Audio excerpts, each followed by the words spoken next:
रहमतुल्लाहि व बरकातुहू।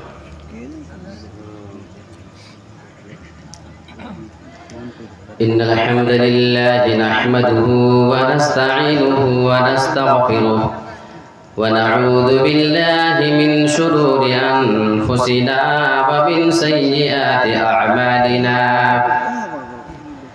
मन यहदिहिल्लाहु फला मुदिल्ल लहु व मन युद्लिल्हु फला हादिय लहु।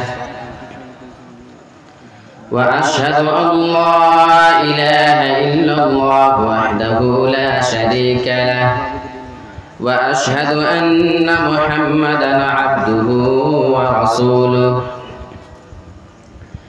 या अय्युहल्लज़ीना आमनुत्तक़ुल्लाहा हक़्क़ तुक़ातिही व ला तमूतुन्ना इल्ला व अंतुम मुस्लिमून। या अय्युहन्नासु इत्तक़ू रब्बकुमुल्लज़ी ख़लक़कुम मिन नफ्सिन वाहिदा व ख़लक़ मिन्हा ज़ौजहा व बस्स मिन्हुमा रिजालन कसीरन व निसाअ वत्तक़ुल्लाहा अल्लज़ी तसाअलून बिही वल अर्हाम इन्नल्लाहा काना अलैकुम रक़ीबा। या अय्युहल्लज़ीना आमनुत्तक़ुल्लाहा व क़ूलू क़ौलन सदीदा युस्लिह लकुम अअमालकुम व यग़फिर लकुम ज़ुनूबकुम व मन युति'िल्लाहा व रसूलहु फ़क़द फ़ाज़ फ़ौज़न अज़ीमा। अम्मा बाद फ़इन्न खैरल हदीस किताबुल्लाह व खैरल हदी हदी मुहम्मदिन सल्लल्लाहु अलैहि वसल्लम व शर्रल उमूरि मुहदसातुहा व कुल्लु मुहदसतिन बिदअह व कुल्लु बिदअतिन दलालह व कुल्लु दलालतिन फिन्नार। अऊज़ु बिल्लाहि मिनश शैतानिर रजीम। बिस्मिल्लाहिर रहमानिर रहीम। व मिन आयातिहि अन खलक़ लकुम मिन अनफुसिकुम अज़वाजन लितस्कुनू इलैहा व जअल बैनकुम मवद्दतन व रहमह। वक़ाल नबी सल्लल्लाहु अलैहि वसल्लम तुनकहुल मरअतु लिअर्बइन लिमालिहा व लिहस्बिहा व लिजमालिहा व लिदीनिहा फ़ज़फ़र बिज़ातिद्दीन तरिबत यदाक। रवाहुल बुखारी। रब्बि इश्रह ली सदरी व यस्सिर ली अमरी वहलुल उक़दतम मिन लिसानी यफ़क़हू क़ौली। आमीन। मुहतरम नाज़रीन जलसा, आपके इलाक़े की निहायत ही मशहूर शख्सियत मौलाना मोहम्मद यूसुफ़ सलाफ़ी हफ़िज़हुल्लाह नाज़िम जलसा स्टेज पर तशरीफ़ फरमा निहायत ही मौक़र उलमाए किराम सरिया और क़ुर्ब जवार से तशरीफ़ लाए हुए निहायत ही मौक़र सामीन किराम, जैसा कि आप लोगों को मालूम है कि इस इजलास आम का इनेकाद आपके सामने आनन फानन किया गया। एक हफ्ते के आसपास का वक्त था और उसी में ये पूरा प्लान हुआ और हमारा भी आपके बीच में आया हुआ है। मैं आपके सामने आज कुछ ऐसी चीज़ों के ऊपर रोशनी डालना चाहता हूँ जो मौजूदा वक्त में हमारी और आपकी ज़रूरत है और ज़रूरत इस बात की है कि आप लोगों को भी उन सारी चीज़ों से आगाह किया जाए। अभी हमारे यहाँ कुर्बानी का वक्त बिल्कुल करीब है। कुछ बातें उसके बारे में भी कि गैर मुस्लिमों की जानिब से हमारे इस त्योहार के ऊपर क्या एतराज़ात होते हैं और क्या शुबहात डाले जाते हैं और उसका जवाब क्या है। इसी तरीके से हमारी जो इस्लामी ईदें हैं और दूसरे मज़ाहिब की भी जो ईदें हुआ करती है उसमें फ़र्क क्या है। अभी आज मैं जब सफ़र कर रहा था तो एक बंदा वहाँ पे बैठा हुआ था AC 3 में, AC 2 में, तो यूं ही कुछ बात होने लगी हुकूमत को लेकर के और नेताओं को लेकर के। तो उसने सिविल कोड के ऊपर मुझसे एक सवाल किया कि ये सारे लोगों को इसकी ज़रूरत क्यों पड़ती है। वो गैर मुस्लिम था, आपके झारखंडी का। तो उसको मैंने ये जवाब दिया कि असल मसला ये है कि जब भी कोई बड़ा चुनाव होना होता है तो हुकूमत को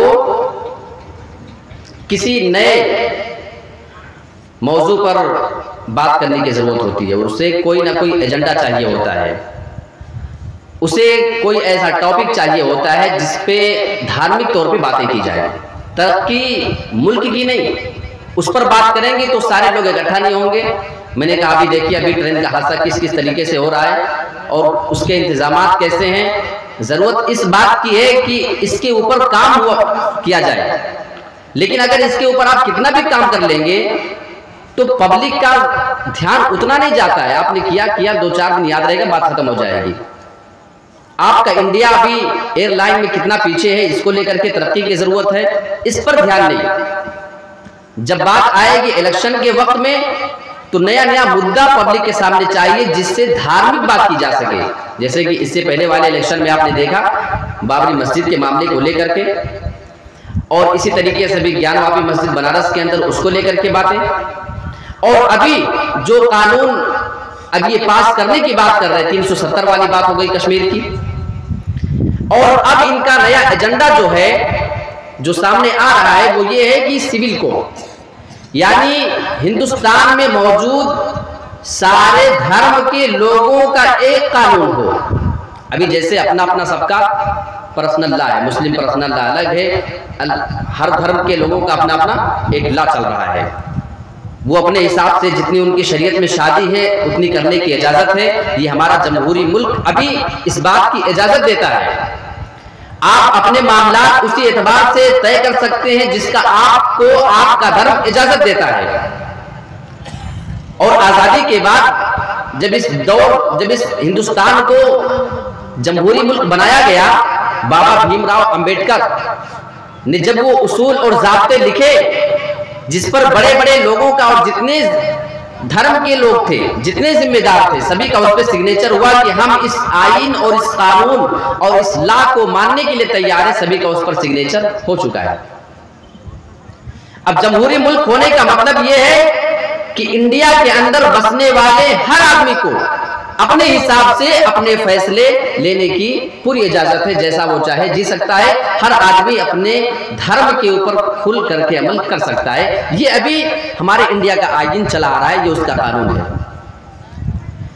लेकिन अब ये जो कानून पास अगर हो गया, जिसकी अब बात हो रही है, अब चूंकि ये धार्मिक मुद्दा बन गया और आप जानते हैं कि अगर कानून पास होगा तो अक्सरियत के एतबार से, और हमारे हिंदुस्तान में हिंदू भाइयों की तादाद ज्यादा है, लिहाजा उसी हिसाब से फिर ये कानून पास होगा कि जो चीज फला धर्म में है, एक शादी कर सकते हैं, एक से ज्यादा की इजाजत नहीं है, वो कानून जब बनेगा तो शायद उसी एतबार से जो निकाह और तलाक के मसाइल के ऊपर बात होगी तो शायद उसी तरीके से, यानी बहुत सारी ऐसी चीजें आ जाएंगी जिसकी वजह से दूसरे धर्म वालों को अपने धर्म के ऊपर अमल करने में काफी परेशानी का सामना करना पड़ेगा।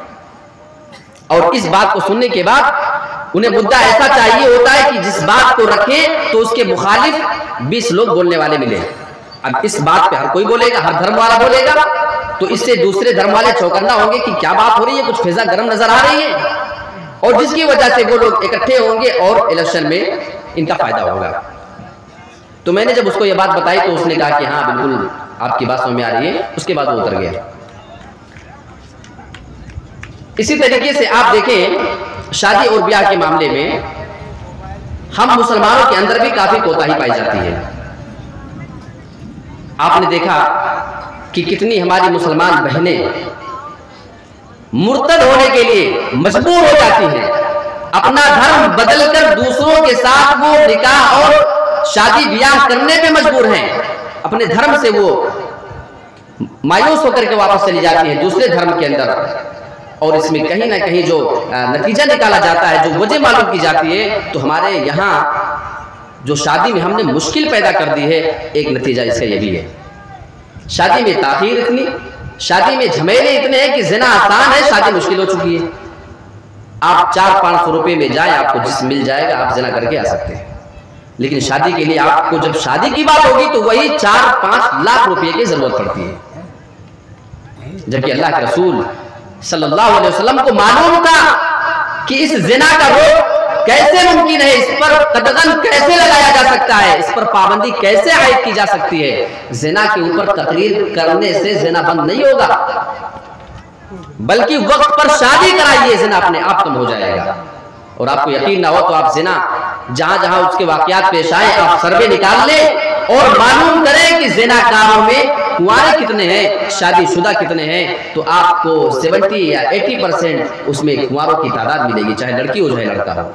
ये इस बात की दलील है कि वो जिस्मानी तौर पर शादी के लायक हो चुके हैं, लेकिन अभी उनके वालिदैन की नजर में नहीं। अभी हमारे समाज और मुआशरे के उसूल और कायदे के मुताबिक अभी वो शादी के लिए तैयार नहीं हुए हैं, क्योंकि अभी उन्हें बहुत से स्टेज को पार करना होता है।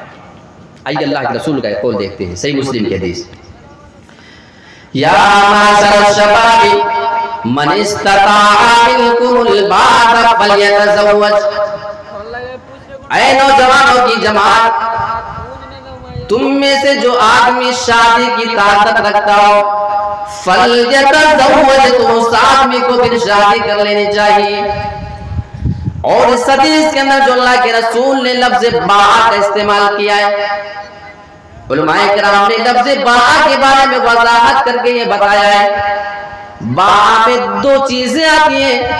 यानी वो आदमी इतना कमा सकता हो कि अपनी बीवी का पेट पाल सके, और वो जिस्मानी तौर पर इस लायक भी हो कि अपनी बीवी का जिस्मानी हक भी अदा कर सके। अगर किसी बंदे के अंदर ये 2 चीजें आ जाएं, कमा करके खिला देता हो, जिस्मानी तौर पे बीवी का हक अदा कर सके, अल्लाह के रसूल हुक्म देते हैं फलयतज़व्वज, तो उस नौजवान को भी शादी कर लेनी चाहिए। अल्लाह के रसूल आप इतनी सख्ती के साथ ये हुक्म क्यों दे रहे? अल्लाह के रसूल आगे इसका जवाब देते हैं, फ़इन्नहु अग़द्दु लिलबसर, क्योंकि वो इंसान की निगाह को झुका दिया करती है, व अहसनु लिलफर्जी, और इंसान की शर्मगाह की वो फिर हिफाजत कर देती है। यानी आपकी नजर नीची हो जाएगी और आपकी शर्मगाह की भी हिफाजत हो जाएगी अगर वक्त पर निकाह हो सके। मालूम हुआ कि ज़िना के जो वाक़यात पेश आते हैं उसमें सबसे बड़ी अहम वजह यह है कि हमारे यहाँ शादी में ताख़ीर होती है। जिस्मानी तौर पर लड़की और लड़का इस बात का तकाजा करते हैं कि उनकी शादी हो, उनकी जिनसी ख्वाहिश पूरी की जाए, लेकिन शादी में ताख़ीर ये ज़िना की तरफ इंसान को माइल कर देती है। कुरान मजीद में अल्लाह रब्बुल आलमीन ने इस निकाह के बारे में बड़ी प्यारी बात की है। अल्लाह अकबर। व मिन आयातिही अन खलक़ लकुम मिन अनफुसिकुम अज़वाजन लितस्कुनू इलैहा, और ये अल्लाह की बहुत बड़ी निशानियों में से एक निशानी है, अन खलक़ लकुम मिन अनफुसिकुम अज़वाजन लितस्कुनू इलैहा, कि अल्लाह रब्बुल आलमीन ने तुम्हारे जिन्स से तुम्हारे जोड़े को पैदा किया, तुम्हारे लिए तुम्हारी बीवियों को अल्लाह रब्बुल आलमीन ने पैदा किया है। अल्लाह ने फरमाया ये अल्लाह की बहुत बड़ी निशानी है। तुम सूरज देखते हो अल्लाह की निशानी है, चाँद अल्लाह की निशानी है, पहाड़ अल्लाह की निशानी है, बारिश अल्लाह की निशानी है, जमीन और चरिंद परिंद जानवर इंसान की पैदाइश ये जहां पे एक बड़ी निशानी है। अल्लाह फरमाता है तुम्हारी बीवियों का तुम्हारे जिन्स से बनाना ये अल्लाह की बहुत बड़ी निशानी है। ऐ अल्लाह मकसद क्या है? हजरत आदम अलैहिस्सलाम को तूने जन्नत के अंदर पैदा कर दिया था, वो जन्नत के अंदर आराम कर रहे थे, जो मर्जी होती थी खाते पीते थे, ऐशो आराम कर रहे थे। भला जन्नत में कौन सी चीज की कमी थी? अल्लाह फरमाता है लितस्कुनू इलैहा, हमने तुम्हारी बीवियां इसलिए बनाई ताकि तुम उससे सुकून हासिल कर लिया करो। और ये सुकून जो बीवी से हासिल हो सकता है वो दुनिया की किसी चीज से हासिल नहीं हो सकता है। इस बिना पे जरूरत पड़ी कि आदम के लिए हव्वा को बनाया जाए, मर्द के लिए औरत बनाई जाए, शौहर के लिए उसकी बीवी का जोड़ा बनाया जाए। अल्लाह रब्बुल आलमीन ने वाज़ेह कर दिया है। और जानते हैं आगे अल्लाह ने बहुत प्यारी बात की इस चीज को लेकर के, जब इंसान का निकाह हो जाता है उनके दरमियान क्या उल्फत होती है, क्या मोहब्बत होती है, ये मोहब्बत कहाँ से आती है? अल्लाह इसका जवाब दे रहा है वजअल बैनकुम मवद्दतन व रहमा, और अल्लाह रब्बुल आलमीन ने इसी निकाह के जरिए तुम्हारे दरमियान मोहब्बत पैदा कर दी है। तुम्हारे दरमियान अल्लाह रब्बुल आलमीन ने रहमत डाल दिया है। आप इस बात को यूं समझने की कोशिश करें,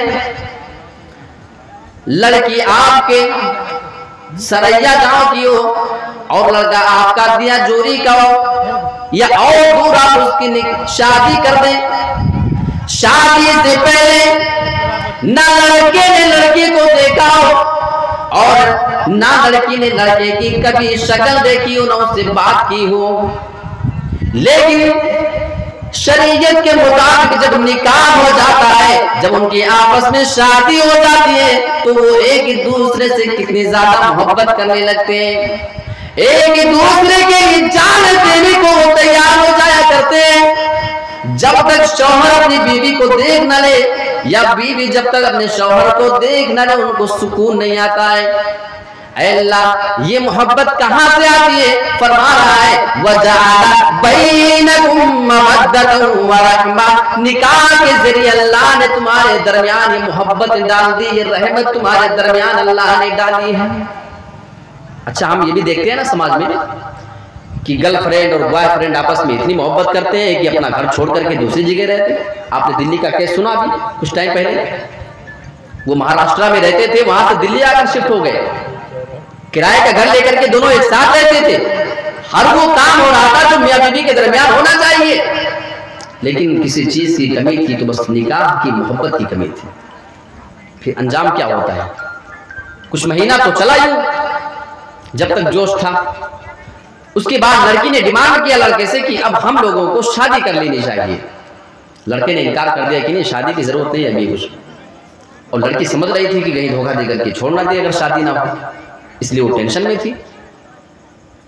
अब जब वो लड़की ज्यादा जिद करने लगी कि नहीं तुम्हें अब शादी करना चाहिए वरना बात फिर आगे बढ़ सकती है, लड़के को लगा कि अब पुलिस केस हो जाएगा, लड़की का मर्डर करता है। कौन? वो लड़का जो लड़की को महाराष्ट्र से लेकर के दिल्ली में लेकर के आया, और वो लड़की इसकी मोहब्बत में इतनी पागल थी कि अपने माँ बाप के घर को छोड़ करके इसके साथ रहने पे मजबूर थी। मैं आपसे पूछना चाहता हूँ, क्या ये मोहब्बत नहीं थी? थी मोहब्बत। अंजाम क्या होता है? अंजाम ये होता है कि वो उसका मर्डर करता है, उसके जिस्म के 35-36 टुकड़े करता है और उसको फ्रिज के अंदर डाल देता है। थोड़ी थोड़ी बॉडी उठा उठा करके इधर उधर कूड़ेदान में फेंका करता था, बाद में पकड़ा गया, पूरी पोल उसकी खुली। उनकी दरमियान मोहब्बत थी, बिना मोहब्बत के कोई यूं महीनों तक नहीं रहता। कमी किस चीज की थी? कमी उस मोहब्बत की थी जो निकाह के जरिए अल्लाह रब्बुल आलमीन मियां बीवी के दरमियान डाल दिया करता है। वजअल बैनकुम मवद्दतन व रहमा, आपस में प्यार तो करते थे, ख्वाहिश तो जिनसी पूरी कर रहे थे, लेकिन उस मोहब्बत की कमी रह गई थी जो निकाह के जरिए पैदा की जा सकती थी। अल्लाह रब्बुल आलमीन ने इस चीज को कुरान में जिक्र किया है और इसको अपनी एक नेमत बताया है कि अल्लाह रब्बुल आलमीन की बहुत बड़ी नेमत है, उसकी बहुत बड़ी निशानी है।